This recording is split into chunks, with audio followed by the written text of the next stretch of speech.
पूर्णिया के उन छात्र छात्राओं के वीडियो कोसियालों को लगातार मिल रहे हैं जो इन दिनों कोटा में लॉकडाउन में फंसे हुए हैं। साथ ही बिहार के दूसरे जिलों के छात्र छात्राएं भी लगातार अपना वीडियो पोस्ट सोशल मीडिया पर डालकर अपने प्रदेश के मुख्यमंत्री से गुहार लगा रहे हैं कि हमें यहाँ से निकालिए।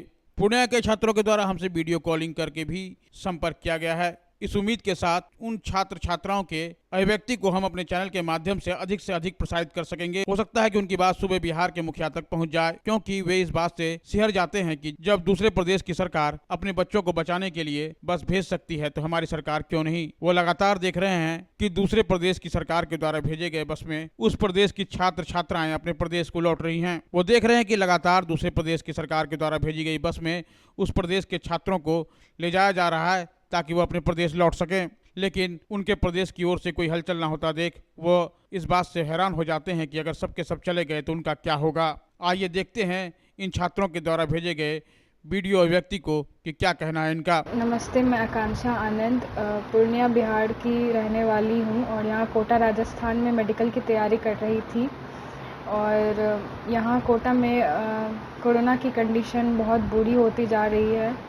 हम कोटा में हर चीज़ के लिए दूसरों पर डिपेंडेंट होते हैं, चाहे वो खाने का सामान हो या कोई भी सामान हो। अब वो सामान हम तक सेफली पहुँच रहा है या किन हाथों से होकर गुजर रहा है ये हमें नहीं पता। इस स्टेट में चाहे कोई भी बच्चा हो अपने फुल पोटेंशियल से नहीं पढ़ पाएगा। वो बच्चा दिन भर हम रूम में बंद रहते हैं और बिल्कुल अजीब सा माहौल है यहाँ पर। और जब यूपी से गवर्नमेंट ने अपने बच्चों को बस से बुलाया तो बिहार के सारे बच्चों में भी एक आस थी कि नीतीश सर हमें भी बुलाएंगे, बिहार हमें भी बस की फैसिलिटी देंगे या पास देंगे। पर ऐसा कुछ भी नहीं हुआ, बल्कि नीतीश सर ने तो यूपी की गवर्नमेंट पर भी सवाल उठाए। तो इससे यहाँ के बच्चों में बहुत डिप्रेशन आया है। हमें यहाँ पर अब डर लग रहा है सच में, क्योंकि हमारे हॉस्टल के लगभग बहुत सारे बच्चे जा चुके हैं और हॉस्टल भी बिल्कुल खाली हो गया है। बहुत कम बच्चे बचे हैं। बाकी स्टेट के गवर्नमेंट ने भी अभी बस भेजने के लिए सोचा है, पर नीतीश सर इस बारे में बिल्कुल सोच नहीं रहे हैं। हम सर से ये उनको आश्वासन देते हैं कि हम हर टेस्ट देंगे, सारे प्रिकॉशन लेंगे, वो चाहे सोशल डिस्टेंसिंग हो या थर्मल स्क्रीनिंग हो, हर टेस्ट देंगे और सारे रूल्स को फॉलो करते हुए बिहार आएंगे। और प्लीज़ सर हमारी बात सुनिए और हमें प्लीज़ घर पहुंचाइए। हमें अब यहाँ नहीं रहना, हमें घर जाना है। प्लीज़ सर, हम यहाँ पर आपने कहा था कि सारे संपन्न घर के बच्चे रहते हैं, पर हम इस समय यहाँ पर अपने माँ बाप के साथ नहीं हैं। वो कोई भी फैमिली हो, और सिर्फ संपन्न घर के बच्चे नहीं रहते। बहुत सारे अलग अलग सर्कमस्टेंसेस से आए हुए बच्चे यहाँ पर हैं। और बच्चे तो आखिर बच्चे ही होते हैं, उन्हें मतलब पैसों से कोई मतलब है नहीं। इस टाइम हर बच्चा यही चाह रहा है कि वो अपने घर तक पहुँच जाए। प्लीज़ किसी तरह हमें अपने घर तक पहुँचा दीजिए। We request you. Thank you. नमस्कार, मैं बिहार का एक छात्र कोटा में रहकर मेडिकल एंट्रेंस एग्ज़ाम नीट की तैयारी करता हूं। अगर मेरा ये वीडियो माननीय मुख्यमंत्री श्री नीतीश कुमार जी तक पहुंच रहा है तो उनको मेरा सादर प्रणाम है। मैं आपको बताना चाहूँगा कि जैसा कि आपको ज्ञात होगा, यहाँ कोविड-19 वायरस बहुत तेज़ी से फैल रहा है और हमारे कोचिंग एरिया से लगभग महज 5 से 7 किलोमीटर की दूरी पर कोरोना हॉटस्पॉट बनाया गया है। यहाँ पर एक स्टूडेंट के लिए सिंगल रूम कल्चर है और एक स्टूडेंट को एक रूम में एक बेड और टेबल कुर्सी लगा कर दिया जाता है जिस पर वो पढ़ सकता है और सो सकता है। खाना बनाने के नाम पर हम सिर्फ इलेक्ट्रिक केटल रखते हैं जिसमें हम मैगी बना सकते हैं, जो कि पिछले 1 सप्ताह से हम बनाकर खा रहे हैं। और यहाँ पर मेस में हम खाना खाते हैं अगर, तो यहाँ के मेस का खाना एक 10 से 15 लोकल लोगों द्वारा बनाया जाता है और सर्व किया जाता है। एक मेस में लगभग 200 छात्र खाते हैं और वो 200 छात्र अलग अलग 200 पीजी में अगर जाकर रहते हैं तो एक साथ पीजी में रहने वाले भी अलग अलग छात्र संक्रमित होंगे और देखते देखते कोरोना वायरस बहुत तेज़ी से चंद घंटों में कोटा में फैलकर और एक बहुत बड़े महामारी की स्थिति पैदा कर देगा। नीतीश कुमार जी, मेरा आपसे यही आग्रह है कि इस बड़े महामारी से हमारे बिहार के छात्रों को बचा लीजिए और हमें एक नया भविष्य दीजिए। हम यहाँ बहुत डरे हुए हैं। हमें खाने के नाम पर सिर्फ मैगी और बिस्किट मिल रहा है। खाना अगर मिलता भी है तो हमारे अभिभावकगण मना करते हैं कि वहाँ मेस में ना जाएं, खाना ना खाएं, क्योंकि यहाँ लोकल लोगों में कोरोना अच्छे से फैल चुका है। चूँकि हम यहाँ रूम में बंद हैं, सेफ हैं, लेकिन फिर भी हमें खाने के रिक्वायरमेंट के लिए कहीं ना कहीं बाहर जाना पड़ता है और बिस्किट और अन्य जो कि उत्पाद हैं उनसे हम काम चलाते हैं। यहाँ लोकल लोगों से साफ हमारी दूरी बन गई है, जो हमारे बेसिक रिक्वायरमेंट के लिए ज़रूरी थे। मैं आपसे यही कहना चाहूँगा कि अपना हठ त्याग दीजिए और बिहार को एक नए शासन की तरफ आगे ले जाइए, अपने भविष्य को बचाइए। और जहाँ तक सवाल है कि आपने कहा कि कोरोना जो है संपन्न लोगों, कोटा में संपन्न लोग हैं और मैं पहले मजदूरों को बचाता अगर लॉकडाउन का नियम ना होता तो। मैं आपको बता दूं कि कोरोना संपन्न और अलग अलग तरह के लोगों को देखकर नहीं लगता। कोरोना किसी को भी लग सकता है, इसलिए जल्द से जल्द होकर जिसे भी बचाएं, पहले मजदूर को बचाएं या फिर हमें बचाएं। लेकिन हमें यहाँ पर खाने के लिए भी दूसरों पर आश्रित थे और खाना नहीं मिल रहा है, और इस तरह हो सके कि खाने की वजह से हमें कुछ हो जाए, इससे पहले आप बचा लें और अपना हट त्याग कर हमें एक नई दिशा दें। धन्यवाद। आई एम शाम्भवी, मैं पूर्णिया डिस्ट्रिक्ट बिहार से हूँ। मैं फ़िलहाल कोटा में हूँ और मैं यहाँ 2 साल पहले आई थी मेडिकल की तैयारी करने के लिए।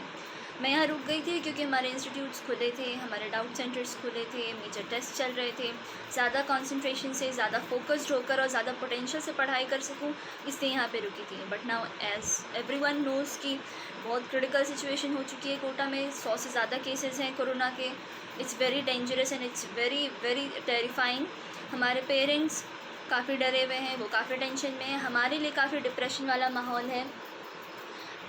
एज़ यूपी गवर्नमेंट ने इनिशिएटिव लिया, उन्होंने अपने स्टेट्स के बच्चों को वापस बुलाया, उन्होंने बस प्रोवाइड की। हमें लगा कि हमारी गवर्नमेंट भी कोई इनिशिएटिव लेगी हमें वापस घर पहुंचाने के लिए, बट वो कम्प्लीटली अगेंस्ट है इसके।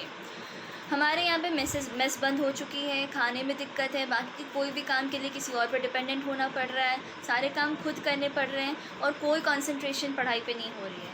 We are really very terrified, it's being horrible and pathetic for us being here. I want our government to take an initiative to help us to provide passes to our guardians so that they can come here and take us back home.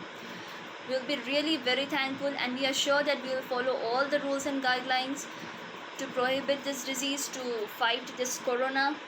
This is my humble request to the Chief Minister, and we'll be really thankful if you take an initiative and look into this matter ASAP. Thank you. Bihar के तकरीबन 8 से 10 हजार बच्चे फंसे हुए हैं, जो कि भारी दिक्कतों एवं परेशानियों को जूझ रहे हैं। हमारा बिहार के मुख्यमंत्री श्री नीतीश कुमार जी से विनम्र अनुरोध है, निवेदन है कि वो जल्द से जल्द हमें सारी बसें की सुविधाएं उपलब्ध करवाएं। जैसे कि अन्य राज्य के मुख्यमंत्रियों श्री योगी आदित्यनाथ जी, मध्य प्रदेश के मुख्यमंत्री श्री शिवराज सिंह चौहान जी ने अपने अपने राज्य के बच्चों के लिए बसों की सुविधाएं उपलब्ध करवाई तथा उन्हें वापस अपने राज्य घर बुलवा लिया। वैसे ही हमारे मुख्यमंत्री श्री नीतीश कुमार जी से अनुरोध है कि वो भी अपने सारे बच्चों को घर बुलवाए। यहाँ बच्चे काफ़ी परेशानी में जी रहे हैं, बहुत सारी दिक्कत उन्हें झेलने पड़ रहे हैं। राजस्थान सरकार ने तो उन्हें छूट दी रखी हुई है, लेकिन हमारे बिहार के सरकार ने वो आने नहीं दे रहे, उन्हें बॉर्डर से ही घुराया जा रहा है। तो हमारा सरकार से विनम्र निवेदन है कि उन्हें आने दे, उन्हें आने की अनुमति दे और आप ही कुछ सुविधाएं उपलब्ध करवाए ताकि वे अपने अपने घर सुरक्षित जा सके। नहीं तो इस बार सबने कर लिया है विचार, गद्दी पे नहीं बैठेंगे नीतीश कुमार। धन्यवाद। नमस्कार, मैं आदित्य अपने गवर्नमेंट को बताना चाहता हूँ कि मेरे जैसे कई सारे बच्चे हैं जो कोटा में लॉकडाउन के कारण यहाँ पे फंसे हुए हैं। यहाँ पे ये वायरस बहुत ही तेज़ी से फैल रहा है और जिस कारण हम सभी डिप्रेशन और कहीं ना कहीं एंजाइटी के शिकार हो रहे हैं। और ये हमारे मेडिकल अथवा इंजीनियरिंग एग्ज़ाम, जिसके लिए हम 2-3 साल से मेहनत करते आ रहे हैं, उसे भी बुरी तरीके से बर्बाद कर सकता है। तो कहीं ना कहीं हमें इस वक्त हमें माँ बाप की छाया की सख्त ज़रूरत है और बहुत सारे स्टेट के गवर्नमेंट ने यहाँ पे अपने बस और ट्रांसपोर्ट के कारण अपने बच्चे को लाने का प्रबंध किया है। तो यही मेरा निवेदन रहेगा हमारे भी गवर्नमेंट से कि हमारे लिए कुछ प्रबंध किया जाए और हमें जल्द से जल्द अपने स्टेट लाने का कोई प्रबंध किया जाए। इसलिए हम बहुत ही आपके लिए आगे कार्य रहेंगे इस कार्य के कार्य। धन्यवाद। हेलो, मेरा नाम उदय कुमार, मैं पूर्णिया बिहार से हूँ। मैं कोटा में मेडिकल एंट्रेंस एग्ज़ाम का तैयारी कर रहा हूँ। अभी लॉकडाउन में मैं बुरी तरीके से फंस गया हूँ। मेरे हॉस्टल में ना ही तो सही से खाना मिल रहा है, ना ही और कुछ। अभी कोटा में लगातार केसेस बढ़ रहे हैं, जिसकी वजह से मेरे हॉस्टल के सभी स्टाफ्स अपने घर चले गए हैं। मुझे यहाँ पे उनके चले जाने से बहुत सारी परेशानियाँ हो रही हैं, जैसे कि मुझे ना ही सही से खाना मिल रहा है, ना ही मेरे कपड़े धुल रहे हैं, ना ही रूम की सफाई हो रही। मुझे यहाँ बहुत डर लग रहा है क्योंकि मेरे सारे दोस्त अपने अपने घर जा चुके हैं। मेरी बिहार सरकार से गुजारिश है कि जैसे और स्टेट गवर्नमेंट ने अपने बच्चों के लिए बसें भेजी, वैसे वो भी हमारे लिए बस भेज दे। अगर वो बस नहीं भेजना चाहते तो बस वो हमारे पेरेंट्स को परमिशन दे दे, वो हमें आके ले जाए। अगर उसे हमारी कोई चिंता नहीं है तो पर हमारे माँ बाप को है, वो बहुत केयर कर रहे हैं हमारे, वो बहुत परेशान भी है। प्लीज़ मैं रिक्वेस्ट कर रहा हूँ कि वो परमिशन दे दे मेरे माँ बाप को, वो हमें यहाँ से ले जाए। यहाँ पे कोरोना के केसेस बढ़ते जा रहे हैं, हमें यहाँ बहुत डर लग रहा है और पढ़ाई तो बिल्कुल भी नहीं हो रहा इसके वजह से। Thank you. वहीं छात्रों के अभिभावक भी अब बेचैन हो उठे हैं और उनके स्वर से कविता फूटने लगा है कि अब मुझे अपने बच्चों से मिला दो, क्योंकि हम जल बिन मछली की तरह हैं अपने बच्चों के बिना, और वे इस लॉकडाउन के काल में किस हाल में वहाँ होंगे ये सोचकर ही हम बेचैन हो उठते हैं। हमारी बेचैनी दूर कर दें। कोटा में फंसे बच्चों के लिए सरकार से गुजारिश मेरी इस तरह है, बच्चे मेरे मुझको ला दो, बच्चे मेरे मुझको ला दो, या वहीं मुझको पहुंचा दो। बच्चे मेरे मुझको ला दो या वहीं मुझको पहुंचा दो। माँ की ममता तड़प रही है, माँ की ममता तड़प रही है। मछली पानी संग करा दो, मछली पानी संग करा दो। सोई क्यों सरकार हमारी, सोई क्यों सरकार हमारी, बेचैनी उन तक पहुंचा दो। सोई क्यों सरकार हमारी, बेचैनी उन तक पहुंचा दो। आंखें तरस गई है उन बिन, आंखें तरस गई है उन बिन। प्राण हमारे पास बुला दो, प्राण हमारे पास बुला दो। बच्चे मेरे मुझको ला दो। राज्य सरकार सभी बिहार वासियों की पूरी मदद कर रही है। बिहार के बाहर दूसरे राज्यों में फंसे लोगों के लिए हम लोग दूसरे राज्यों से समन्वय कर आवश्यक मदद उपलब्ध करा रहे हैं।